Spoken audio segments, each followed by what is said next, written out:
Bonjour à tous. Un homme de 53 ans dans un état critique après un accident à Blanzy, près du Creusot en Saône-et-Loire. Les faits se sont produits hier après-midi sur la départementale 974, route de Montchanin. Il a perdu le contrôle de son véhicule avant de percuter un arbre. Pris en charge par les secours, il a d'abord été transporté à Montceau-les-Mines, puis héliporté vers l'hôpital de Dijon. Une enquête est en cours. Et on apprend par nos confrères d'actu.fr qu'un homme a été blessé par balle dans la nuit de jeudi à vendredi à Dijon. Les faits se sont produits avenue du Maréchal Lyoté dans le quartier Montmusard.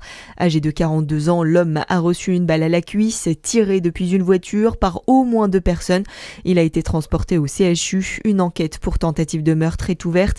Aucune interpellation n'a eu lieu. Coup de chaud sur la Bourgogne-Franche-Comté. 3 départements sont en vigilance orange pour canicule, le Jura, le Doubs et la Saône-et-Loire. Hydratation, fraîcheur et vigilance sont donc de mise pendant cet épisode.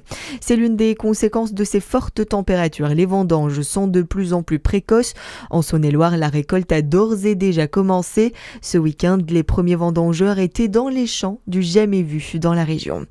Une épicerie solidaire cherche des financements pour continuer son activité à Longwy en Côte-d'Or. L'association Dans ma rue a perdu cette année la subvention de la caisse d'allocation familiale, son principal financeur. Ses comptes sont déjà déficitaires. Pour poursuivre l'aide alimentaire proposée depuis 5 ans, l'association a lancé une cagnotte en ligne et vise au moins 10 000 €. Elle recherche aussi de nouveaux partenaires financiers.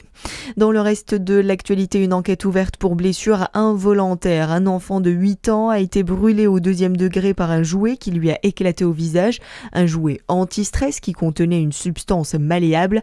Des analyses devraient être menées par la Direction générale de la concurrence, de la consommation et de la répression des fraudes. Et puis, la fin du Tour de France Femmes, l'édition 2026 s'est achevée hier soir à Nice avec une victoire de Demi Vollering.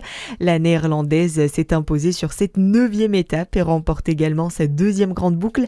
Demi Vollering ressort vainqueur d'une belle bataille à 3 pendant ces derniers jours. Zachary Bro. Oui, sur cette édition, 3 favorites se sont rapidement dégagées. Demi Vollering donc, mais aussi la polonaise Kasia Niewiadoma et la suissesse Marlene Rösser. Elles ont toutes les 3 porté le maillot jaune cette semaine, mais ils terminent finalement sur les épaules de la néerlandaise. Niewiadoma termine elle 2e, Rösser a chuté lourdement hier et ne termine pas sur le podium. Et parmi ses favoris, on attendait surtout Pauline Ferrand-Prévot, la française tenante du titre, mais elle n'a jamais semblé en jambes cette semaine, perdant chaque jour un peu plus de temps avant finalement d'abandonner avant la 8e étape. On retiendra plutôt la 6e place au général de Cédrine Carbaol, une place que la française avait déjà obtenue sur l'édition 2024. Notez aussi que pour la première fois depuis la réintroduction du Tour de France Femmes en 2022, c'est une formation française qui remporte l'épreuve. FDJ United Suez grâce à sa leader Demi Vollering. À suivre votre météo sur Fréquence Plus.